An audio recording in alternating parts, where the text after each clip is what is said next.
So this morning I want to talk about trusting ourselves and as part of our practice. And as a lead in to talking about it, I want to share a little bit about my own journey with this topic and how my practice has impacted this challenge in my own life. I often talk about growing up under constant scrutiny regarding things like manners, grooming, behavior, appearances, and so forth. It was just the the water we swam in my family, and it was in hindsight oppressive. Although at the time I didn't have a word for it, but I was aware of this sort of constant state of vigilance, mostly regarding my own behavior, my own appearances, and so forth. At least I trip up and get criticized for it. You never really felt safe in that regard, in that environment, myself or my siblings, and once puberty hit, the anger about it really hit me, and I started going out of my way to sort of rebel and cast off or try to remove, get out from under those expectations. But it didn't really work. It just really served to get me into trouble at school and at home. And all I had really done there was take off one mask of trying to be the perfect child and replace it with another one that was equally not me, of the rebellious teenager.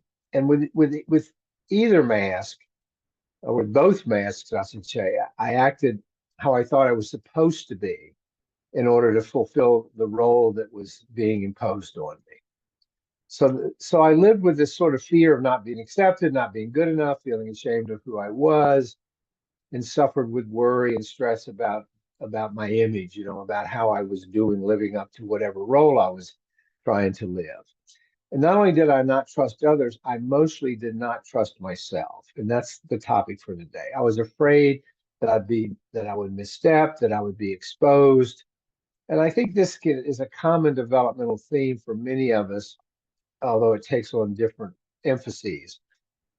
But if you were spared that kind of developmental challenge, I'm happy for you.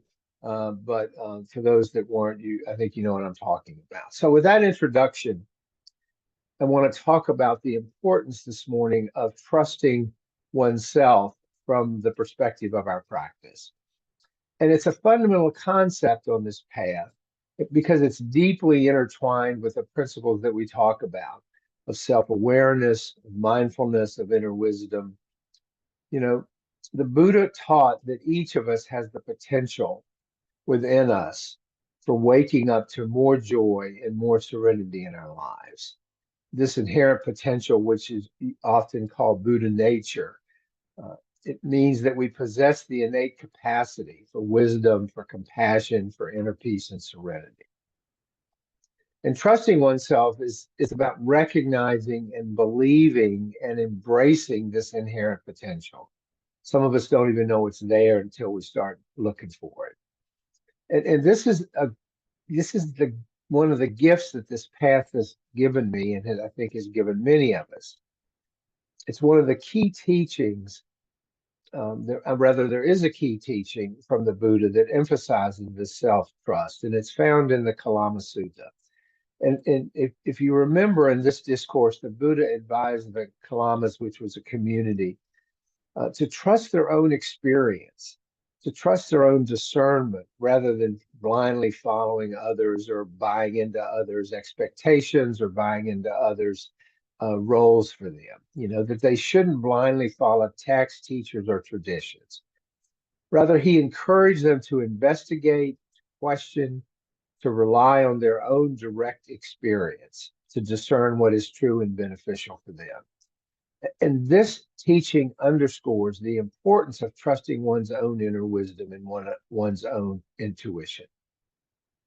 So, with our practice, we learn to have more faith in ourselves, to relax, to take risks, to embrace our true self without the mask, to make mistakes and then learn from them, not run from them. And also to stop taking ourselves so seriously, to learn to have a sense of playfulness about who we are, quirks and all. This tight control, these well-crafted masks that we sometimes adopt may bring short-term benefits like superficial acceptance or outside acceptance. but the long-term costs are higher. The stress of trying to maintain the role, the stress of wearing the masks, of hiding some truths about ourselves that we think are unacceptable, about an inner alienation that comes from that. So we begin with mindfulness, which, as always, plays a crucial role in this case in developing trust in ourselves.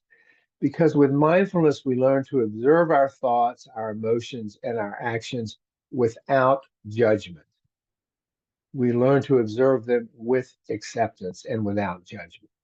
And this judgmental awareness helps us understand our true nature without our mask, builds confidence in our ability to navigate life's challenges with clarity and insight. And over time, what that does is helps us cultivate a sense of peace, a sense of inner stability. We learn to quiet the mind. We learn to connect with our deeper selves.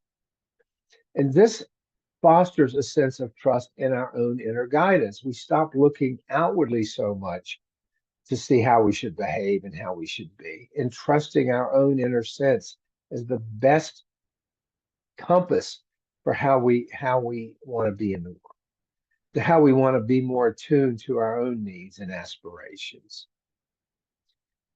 It also involves embracing a principle of self-reliance. The Buddha's last words, some of his last words to his disciples were reportedly, be a lamp unto yourselves. Trust your own inner light. And this statement encourages us to take responsibility for our spiritual journey. Again, not looking outside, not looking for outside guidance, but trusting our own inner journey.